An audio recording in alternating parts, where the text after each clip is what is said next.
I was doing MSc. I didn't get seat in Bangalore, so Swami told me, you go to Anantapur PG Center and write the exam. And I wrote the exam and I got a seat.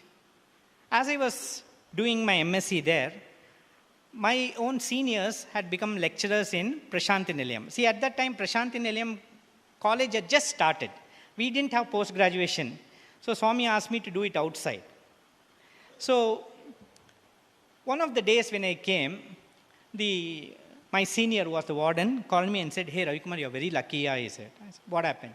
He said, "See, we wanted to put up a drama in front of Swami. It's called Kingdom of Heaven." I think I'll skip all this. Yeah.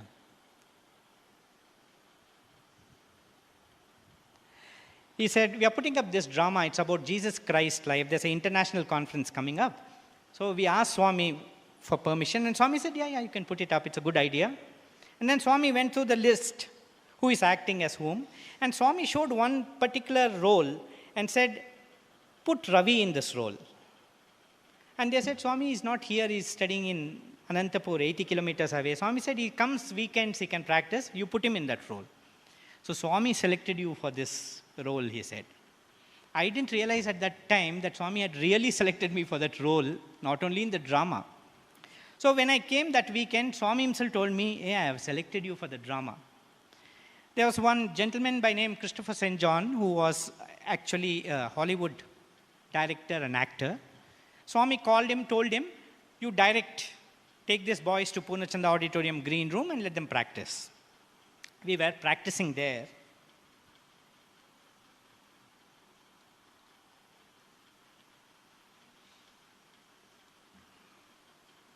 When Jesus Christ, he rubs my eyes, okay, and I get eyesight. That is the role. That is, I'm a blind beggar sitting on the footpath. Somebody tells, "Jesus is coming. Why don't you ask him for eyesight?" And I run to Jesus and say, "Please give me eyesight." He says, "Do you have faith I can give you?" I say, "Yeah, I have faith." So he just rubs the eyes and I get eyesight. This was my role. Just when Jesus Christ was giving me eyesight, through the side entrance, Swami entered. And Swami said, "Sai Baba came and you got your eyesight." So we all laughed. It was a drama after all, no? The next day when we were practicing, Swami was giving darshan and we heard claps. We continued with our drama. Again, the same point when I was getting eyesight, Jesus was rubbing, Swami entered. And same sentence, Swami said, "Sai Baba came and you got eyesight." And all of us were stunned. Swami was telling this for the second time. After the scene, I went and sat next to Swami. Swami asked me, "Ravi, did you hear claps some time back?" He asked. "Yes, Swami. I was giving darshan. In the darshan line, there was a girl, 18 years old," Swami said. "She was born blind. And I gave her eyesight, just like Jesus gives you eyesight." And as if that was not enough, Swami added this line, "Neek kuda istan. I'll give you also eyesight." This was the third time Swami is telling me. The drama got over and nothing. I was fine. 5 years later, I had enrolled for PhD. I was working in the lab. I'll abridge many of the things because there's no time to go into details. Everyone had left. There was one boy who was going near the entrance for lunch. When I was mixing sulfuric acid and acetic anhydride, and the whole thing exploded into my eye, concentrated sulfuric acid, and I lost my eyes. I shouted, I screamed, "Sai Ram." And this boy came running asking, what happened? I told him, "See, I've got concentrated sulfuric acid in my eye. Take me to the tap." Took me to the tap. There was a new building coming up next, the library building, so they had switched off the water because some plumbing work was going on. So there's no water. But in a chemistry lab, there are some 30, 40 taps. Finally, we found one tap in which there was little water. So this water, we washed the eyes. But the dangerous thing is, we always teach students that you should never add water to sulfuric acid. You must add sulfuric acid to water. Because when you add little amount of water to sulfuric acid, the heat produced is too much. So it started burning even more. And this boy who was there with me, he said, shall we go to the hospital? He had to hold me by the hand because I couldn't see, took me to the hospital, and the nurse was there, asked what happened. Then this boy told, she asked, why did you bring him here? Then he said, because this is a hospital. Where else will I take him? Then she said, no, it's not that. See, we have only one eye doctor and she has gone to Sri Lanka for some visa problem. So we don't have any doctors here, eye doctors. So you take him to Bangalore. So this boy is asking me, shall we go to Bangalore? I said, no, Swami is here. I want to go to Swami's darshan. In the evening, as Swami is giving darshan, this boy is giving me a running commentary. Now Swami has come ladies' side. He has come near the Dashavataram gate.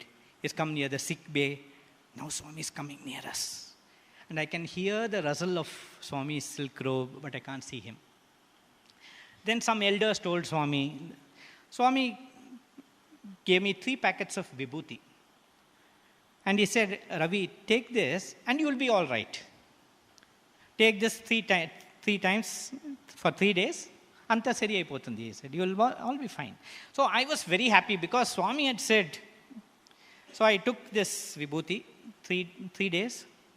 The 3rd night, the entire packet of vibhuti I had completely taken, licked. Nothing was left. And I didn't get my sight. And I was very, very depressed. From the time that Swami had come into my life and that Katti Patang incident, I had always had a dream. I was thinking, I should do something by which I can serve Swami throughout my life. So I had taken all my studies seriously. I said I should become a lecturer. I should work in Swami's college. And today I said, after all these years, I am in such a plight that I cannot serve Swami. Somebody has to serve me. And I felt very, very bitter. I said, why did this happen? Why did it have to happen? But anyway, I was so depressed that I slept like that only. On the chair itself, in our Vrindavan, our students know we have a handle like that for writing, a writing part. I slept on that itself, and that whole night I had slept like that. In the morning, there was a knock on the door. I said, please come in, and somebody came. Looked at that boy and said, oh, you brought coffee for me? And he said, sir, what dress am I wearing? He said. I thought, what's the link between coffee and the dress he is wearing? I said, cream t-shirt, grey track pant. He said, sir, you are able to see. And it hit me like a ton of bricks. I could see him clearly. For a few minutes, I couldn't speak. Then I decided to go for morning darshan, because those days morning darshan students wouldn't go. When I went and sat in darshan line, Swami came straight to me and very sweetly said, how are your eyes, sir? Swami asked. In the happiest moment of your life and in the saddest moment of your life, the tongue does not speak. It's the eyes which speak. So I washed Swami's feet with my tears, thinking, Swami, what can I tell you, Lord? What can I tell you? If somebody gives, you drop your handkerchief, somebody gives it back to you, you say thanks. He has given your own handkerchief to you, and here is Swami who has given you eyesight. What can you tell him? How can you thank him?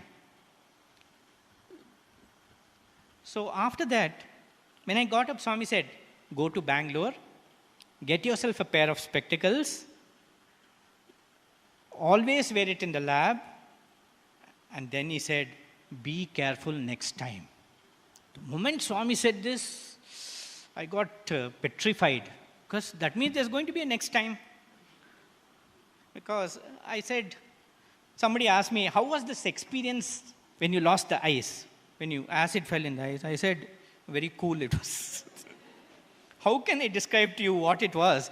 It was like if you have glass piece powdered and you had chili powder and you put something else, ginger, whatever, and then put it in your eye, it was as cool as that. Once you have this experience, it's enough for many lifetimes. And Swami had told me, be careful next time. So I went to Bangalore, got myself a pair of spectacles, came back, and I was working in the lab. My PhD was drawing to a close, and there were some final experiments I was doing, and suddenly the spectacles fell down and broke. Now, in those days, there was that optometrist was not there in Prashant and Nilayam. You had to go all the way to Bangalore, and getting this done would take another 3 days.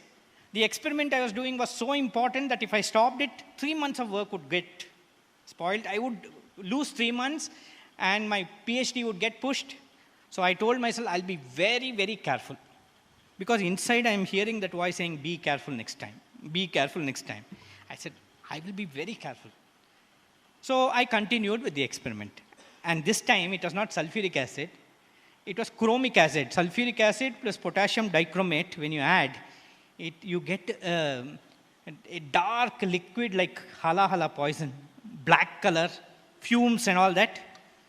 And I put it in a sintered this thing. Nothing was happening. So I connected a pump to it, a vacuum pump which had just come. I had not even tested it. The previous day it had come from Japan. Just connected it. Nothing happened. So I went near it to see what had happened. At that time, the whole thing imploded and the acid fell in my eye. You can imagine my state of mind. It was so terribly burning, but in my mind, Swami is going to blast me now. That's what I was thinking. As the acid was coming down, it was burning the shirt. Okay. And luckily, there were a lot of people around me. They took me to the tap. Water was there. We washed and washed and washed and washed. 45 minutes. At the end of it, the moment they stop, it's burning again. So this time, some other boy took me to the general hospital. We had to go up the hill and come down like that. The eye doctor was there. And she examined me, and then I suddenly saw this boy leaving my hand and going with the doctor. The doctor took him to the next room and said something. I don't know what she said. He came back to me, and I asked him, what did the doctor say? He said, the doctor said everything is fine. I said, if everything is fine, it shouldn't be burning like this.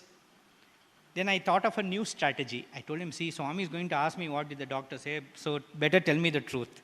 Then he said, the doctor said, you lost your eyes. Nothing can be done about it. She said, take him to Bangalore. Let somebody else say like that so that he doesn't go into a depression that nothing was done. So, sir, shall we go to Bangalore? I said, no, we are going to Mandir. Went to Mandir, and this time there's a big bandage over my eye sitting in the front. Those days there was no Vedam. There was not even music. And Swami comes out. Those two boys, Jaya, Vijaya, used to come out and stand. So Swami has come out. And Swami has turned to the lady's side. Of course, I didn't know all this at that time. It seems Swami saw me from the corner of the eye, turned and, Emaindi, Swami said, and came running towards me, running. And then he said, careless boy. Nenu cheppinan kada? I told you to be careful. And then Swami created Vibhuti, held my hand and put it in that and said, Ravi, take this, you will be fine. I was very happy. The moment Swami said that, I knew everything would be fine. Till that time, I was thinking, maybe I am destined to be blind. Swami has postponed it by so many years. But now I knew I would get my eyesight. And Swami said, go to the hospital tomorrow and get your dressing changed. Next day when I went, the doctor removed the bandage. I could see her. But she examined me with some telescope or something they have, some scope. She took me outside, took me inside, took me outside, took me inside. And then she said, something is wrong with my eyes, she said. I said, what happened? She said, yesterday nothing was there. Today your eyes are okay. I said, that's because Swami gave me back my eyesight.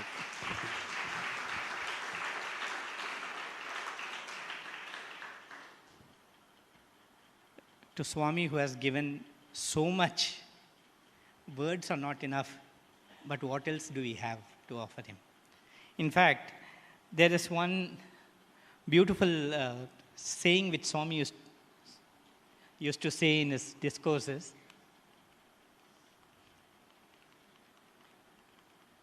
I had to skip so many. Yeah. Kanneeru tappinchu sai, Sai wipes away your tears. But actually, Kanniru teppinchu Sai. He brings tears to your eyes.